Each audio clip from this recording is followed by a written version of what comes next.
Hello everyone, this is Azif Firdousi. Welcome back to our channel Know With Us.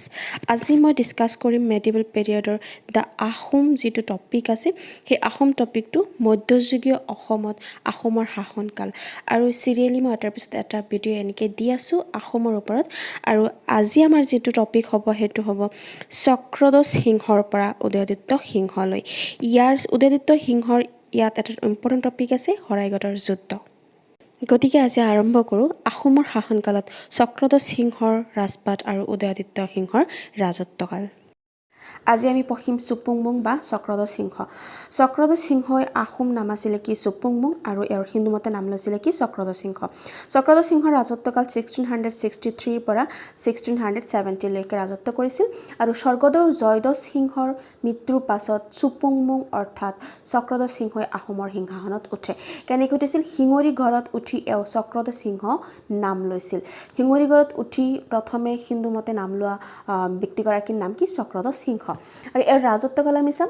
Ahom মোগলৰ সংঘৰ্ষে ৰাজত্বকালত বহুতো মানুহৰ লগত বা বহুতো জাতিৰ লগত সংঘৰ্ষ কৰিছিল তাৰ ভিতৰত মোগলৰ লগতো কি কৰিছিল এওঁ সংঘৰ্ষ কৰিছিল যে আহোম মোগলৰ সংঘৰ্ষৰ মাজত এওঁ কি কৰিছিল আমি চাম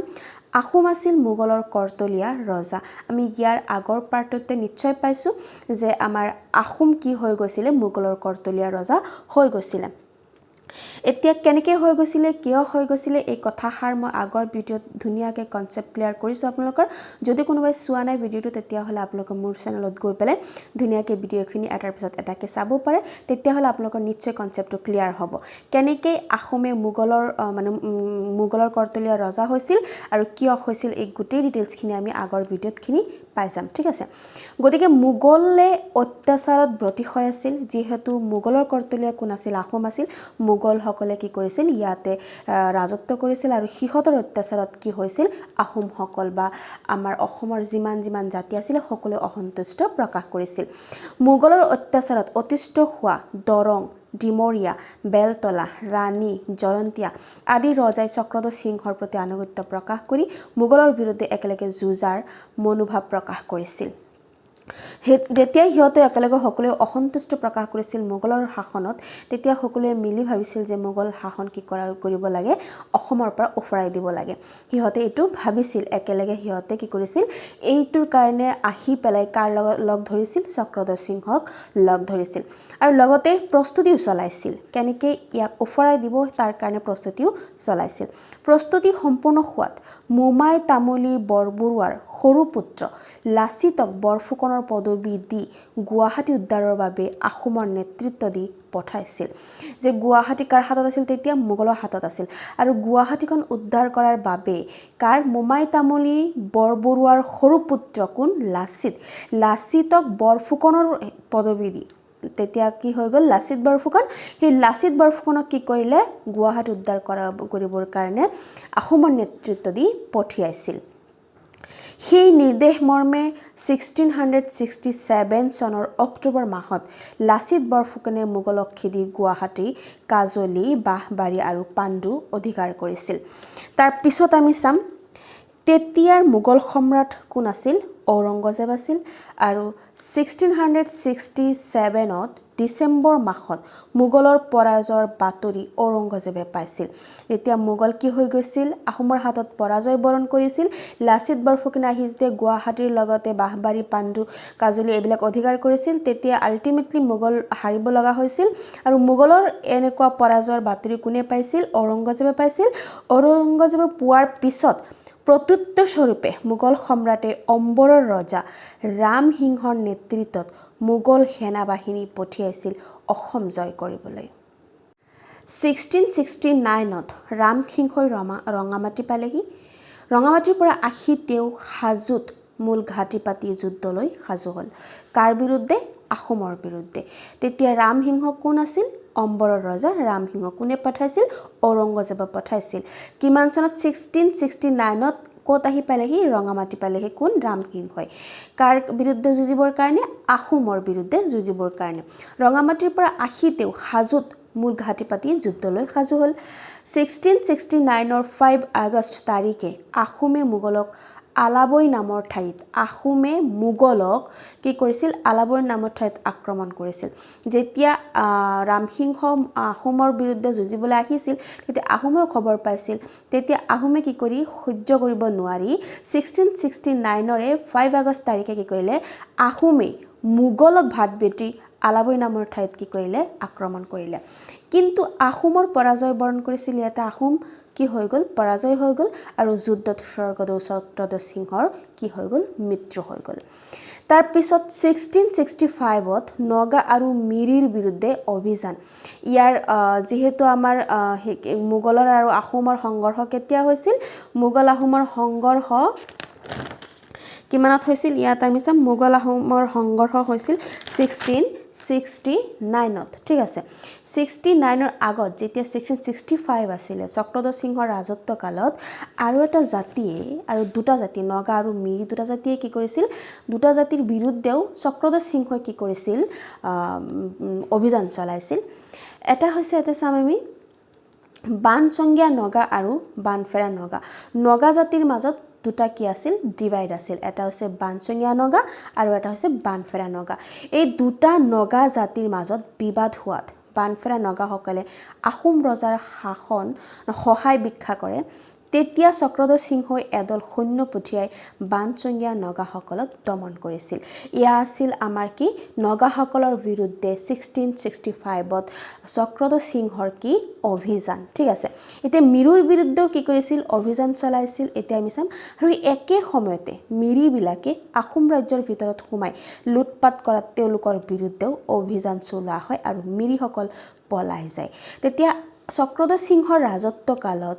চক্ৰধ্বজ সিংহই কাৰ লগত হেৰি কৰিছিল কাৰ বিৰুদ্ধে অভিযান চলাইছিল নগাসকলৰ বিৰুদ্ধে মিৰিসকলৰ বিৰুদ্ধে আৰু মোগলৰ বিৰুদ্ধে কি কৰিছিল সংঘৰ্ষ কৰিছিল চক্ৰধ্বজ সিংহৰ তাৰ পিছত কি হৈ গ'ল মৃত্যু যে এতিয়া চক্ৰধ্বজ সিংহৰটো মৃত্যু ইয়াতে হৈ গৈছিল কাৰ লগত যুদ্ধ কৰি মোগলৰ লগত যুদ্ধ কৰি এতিয়া 1670 চনৰ এপ্ৰিল মাহত আহোম মোগলৰ যুদ্ধ চলি থকা অৱস্থাত চক্ৰধ্বজ সিংহৰ কি হয় মৃত্যু হয় আমি ইয়াতে পাইছিলোঁ যে 1669ত যুদ্ধ চলি আছিল যুদ্ধ চলি থকা অৱস্থাত 1670ত কি কৰিছিল 1670ৰ কিমানৰ এপ্ৰিল মাহত কি হৈ গ'ল এই যুদ্ধ চলি থকা অৱস্থাত আহোম মোগলৰ যুদ্ধ চলি থকা অৱস্থাতে কি হৈ গ'ল চক্ৰধ্বজ সিংহৰ মৃত্যু হৈ গ'ল আমি মনত ৰাখিম এই কথাষাৰ আৰু ইয়াৰ পৰা নিশ্চয় কোৱেশ্চন আহিব পাৰে তাৰ পিছত ৰাজপাটত কোন উঠিল আমি চাম তাৰ পিছত ৰাজপাটত উঠিল কি উদয়াদিত্য সিংহ বা সুন্নতফা মনত ৰাখিব আহোম নাম হৈছে সুন্নতফা আৰু হিন্দু মতে ইয়াক নাম দিয়া হৈছিল কি উদয়াদিত্য সিংহ এতিয়া আমি উদয়াদিত্য সিংহ বা সুন্নতফাৰ বিষয়ে পঢ়িম সুন্নতফা বা উদয়াদিত্য সিংহৰ ৰাজত্বকাল 1670ৰ পৰা 1672 লৈকে ৰাজত্ব কৰিছিল এখেতে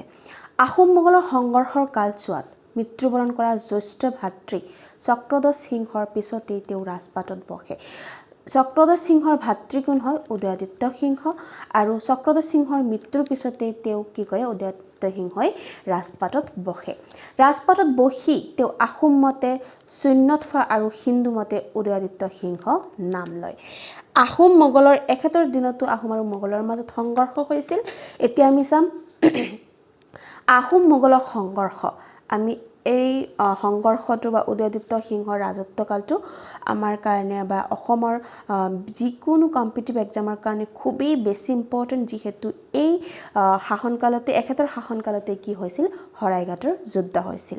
সো আমি শৰাইঘাটৰ যুদ্ধ আমাৰ কাৰণে কিমান ইম্পৰ্টেণ্ট আপোনালোকে সকলোৱে জানে সো এই বস্তুটো আপোনালোকে ভালকৈ এই টপিকটো মন দিব আৰু ইয়াৰ পৰা নিশ্চয় কুৱেশ্যন আপোনালোকে কভাৰ কৰিব পাৰিব আহোম মোগলৰ সংঘৰ্ষ 1671ত হৈছিল বিখ্যাত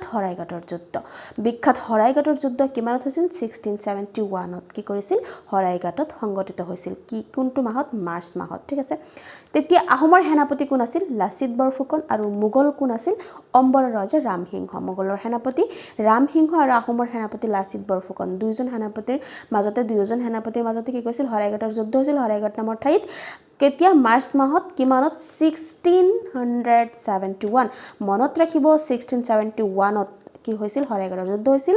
আৰু এটো কাৰ দিনত কোনজন ৰজা আহোমৰ ৰজা কেতিয়া কোন আছিল উদয়াদিত্য সিংহ আৰু মোগলৰ ৰজা কোন আছিল মোগলৰ ৰজা আছিল কোন ঔৰংগজেব ঠিক আছে মনত ৰাখিব শৰাইঘাটৰ যুদ্ধটো আছিল বিখ্যাত নৌ যুদ্ধ ইয়াত নাওত বহি যুদ্ধ হৈছিল নদীৰ মাজত সো এই শৰাইঘাটৰ যুদ্ধটো আছিল কি বিখ্যাত নৌ যুদ্ধ মনত ৰাখিব লাচিত বৰফুকনে নৰিয়া গাড়ী যুদ্ধ কৰি মোগল বাহিনীক মানাহ নদী পাৰ কৰি থৈ আহে হাদিৰাত আহোমৰ সীমান্ত চকী স্থাপন কৰি আহোমে বিজয়ী উল্লাহেৰে গুৱাহাটী তথা গড়গাঁৱলৈ উভতি আহে গড়গাঁও হিহঁতৰ কি আছিল ৰাজধানী ঠিক আছে মনত ৰাখিব 1672 চনৰ এপ্ৰিল মাহত আহোম সেনাপতি লাচিত বৰফুকনৰ মৃত্যু হয় ইয়াত শৰাইঘাটৰ যুদ্ধত বহুত কিবা আছে মই এই টপিকটো দীঘল হ'ব বুলি মই ইমানখিনি ডিটেইলছ আপোনালোকক কোৱা নাই কিন্তু আপোনালোকৰ যিখিনি ইম্পৰ্টেন্ট হয় কোৱেশ্চন আহিব পৰা কোৱেশ্চনৰ যিখিনি আনসাৰ হয় এইখিনি মই আপোনালোকক ধুনীয়াকৈ কৈ দিছো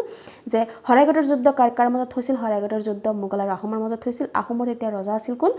উদয়াদিত্য সিংহ আৰু মোগলৰ ৰজা আছিল কোন ঔৰংগজেব আৰু আহোমৰ সেনাপতি আছিল লাচিত বৰফুকন আৰু মোগলৰ সেনাপতি আছিল কি ৰামসিংহ অম্বৰৰ ৰজা ৰামসিংহ কিমানত হৈছিল মাৰ্চ মাহত হৈছিল 1671ত হৈছিল আৰু এটো কি আছিল এটা নৌ যুদ্ধ আছিল ঠিক আছে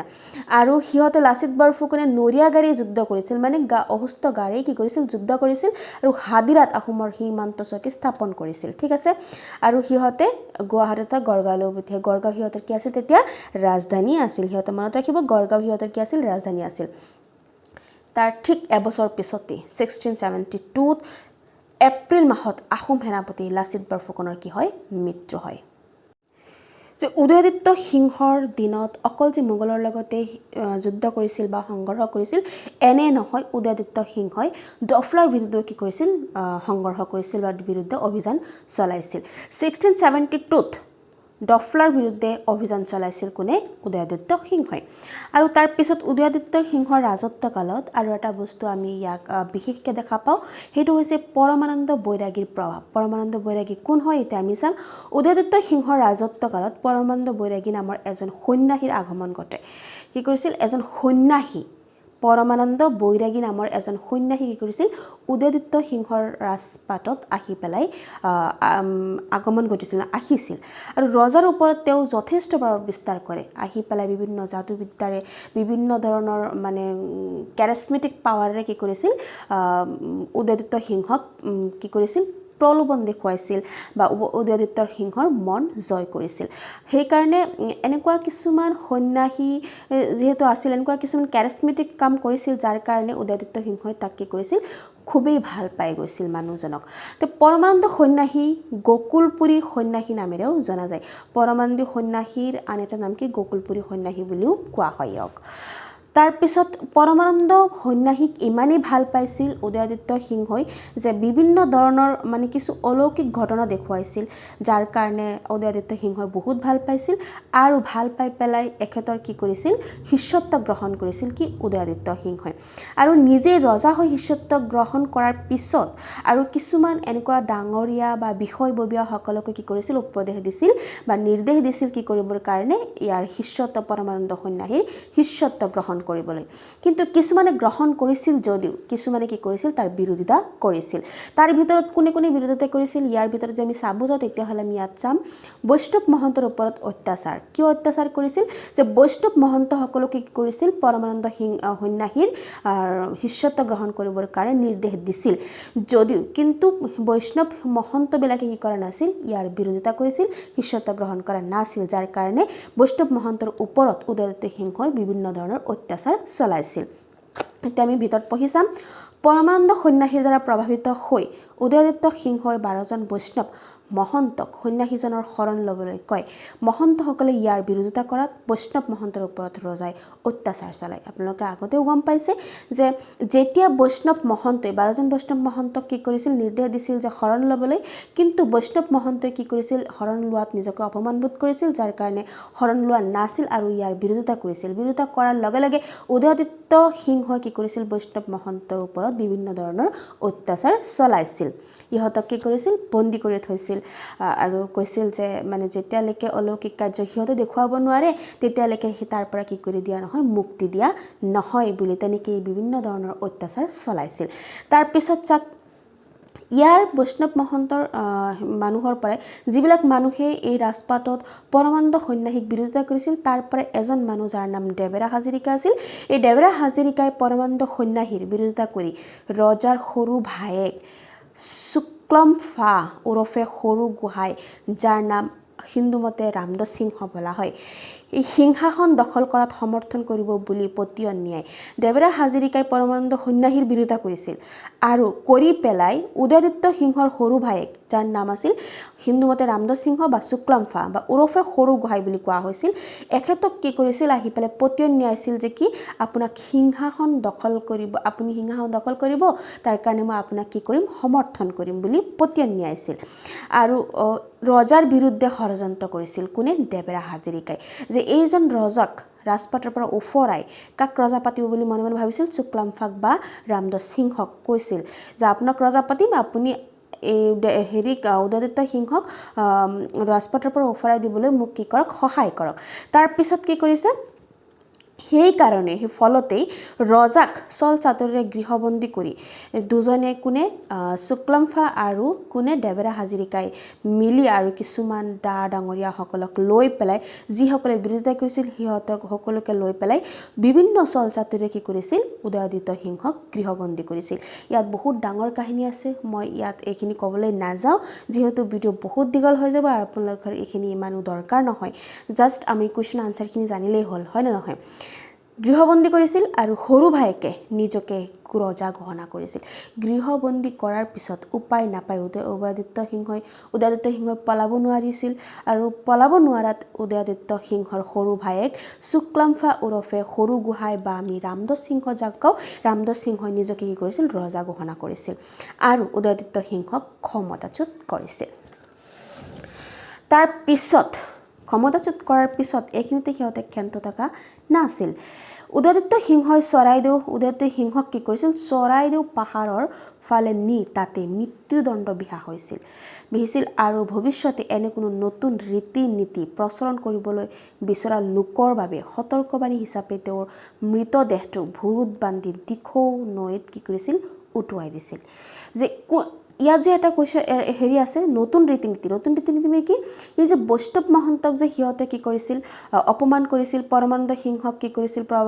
পৰমানন্দ সিংহক শৰণ ল'বলৈ কৈছিল আৰু নকৰিলে যেতিয়ালৈকে সিহঁতক বন্দী কৰি থৈছিল। এই যে এনেকুৱা নতুন ৰীতি নীতি, এইবিলাক ৰীতি নীতি যদি দ্বিতীয়বাৰ নহয় তাৰ কাৰণে এই সতৰ্কবাণী হিচাপে তেওঁৰ মৃতদেহটো কি কৰিছিল? ভুৰুত বান্ধি দিখৌত কি কৰিছিল? উটুৱাই দিয়া হৈছিল। যে বৈষ্ণৱ মহন্তক অপমান কৰি পৰমানন্দৰ প্ৰভাৱ বৃদ্ধি কৰিব বিচৰা কাৰ্যই তেওঁৰ প্ৰাণ নাশ কৰে। যে বৈষ্ণৱ মহন্তক অপমান কৰিছিল কোনো? উদয়াদিত্য সিংহই অপমান কৰি বন্দীশালত বন্দী কৰিছিল আৰু কৈছিল যেতিয়ালৈকে অলৌকিক কাৰ্য কৰিব নোৱাৰে তেতিয়ালৈকে মোকলাই নিদিয়ে। তেনেকুৱা অপমানিত কাৰ্যত বৈষ্ণৱ মহন্ত খুব অপমান হৈছিল আৰু যাৰ কাৰণে পৰমানন্দ যাৰ কাৰণে তাৰ বিৰুদ্ধে ষড়যন্ত্ৰ কৰি বৈষ্ণৱ মহন্তসকলে বা দেবেৰা হাজৰিকাই কি কৰিছিল? পৰমানন্দৰ প্ৰভাৱ বিস্তাৰ কৰিব বৃদ্ধি কৰিব বিচৰা এনে কাৰ্যই তাক কি কৰে? প্ৰাণ নাশ কৰে। উদয়াদিত্য সিংহৰ জীৱন কি কৰি দিয়ে? নাশ কৰি দিয়ে, মৃত্যুদণ্ড বিহা হয়। কাৰ কাৰণে? অনলি পৰমানন্দৰ প্ৰভাৱ বৃদ্ধি কৰিবৰ কাৰণে যিবিলাক নীতি নিয়ম প্ৰচলন কৰিছিল সেই নীতি নিয়মৰ বিৰোধিতা কৰি সেই নীতি নিয়মৰ কাৰণে কি কৰিব লগা হৈছিল? এদিনাখন উদয়াদিত্য সিংহৰ মৃত্যুদণ্ড বিহিব লগা হৈছিল। আৰু উদয়াদিত্য সিংহৰ অৱদান স্বৰূপে আহোম ৰাজপাটত কি থৈ গৈছিল? উজনি অসমৰ বৈৰাগী আলি উদয়াদিত্য সিংহৰ দিনত বন্ধোৱা হয়। উজনি অসম তেওঁলোকে চিনিয়ে পায়, উজনি অসমৰ বৈৰাগী আলি উদয়াদিত্য সিংহৰ দিনতে বন্ধোৱা হয়। আল্টিমেটলি আমি ইয়াৰ পৰা এইটো গম পালোঁ উদয়াদিত্য সিংহৰ পিছৰ ৰজাজন কোন হয়? ৰামদাস সিংহ সৰু ভায়েক, যিহেতু উদয়াদিত্য সিংহক ৰাজপাটৰ পৰা উফৰাই তেখেতে কি কৰিছিল? ৰাজপাট গ্ৰহণ কৰিছিল, সেইজনেই আছিল কি? ৰামদাস সিংহ বা আমাৰ কি আছিল? শুক্লম্ফা। আমি ৰামদাস সিংহৰ বিষয়ে পঢ়িম, তাৰপিছত আমি আৰু ইম্পৰ্টেণ্ট ৰজা আছে আহোম, সিহঁতৰ বিষয়ে পঢ়িম। আজি ইমানলৈকে সামৰিছোঁ, ধন্যবাদ। ভিডিঅ' যিমান শ্বৰ্ট হয় ইমান আপোনালোকৰ কাৰণে ভাল, মোৰ কাৰণেও ভাল। চ' আপোনালোকে ভালকৈ ভিডিঅ'খিনি চাব, শ্বৰ্ট ভিডিঅ' দিয়া হৈ আছে, আপোনালোকে ভালকৈ ভিডিঅ'খিনি চাব আৰু মোৰ চেনেলটো ছাবস্ক্ৰাইব কৰিব। আজি ইমানলৈ, ধন্যবাদ।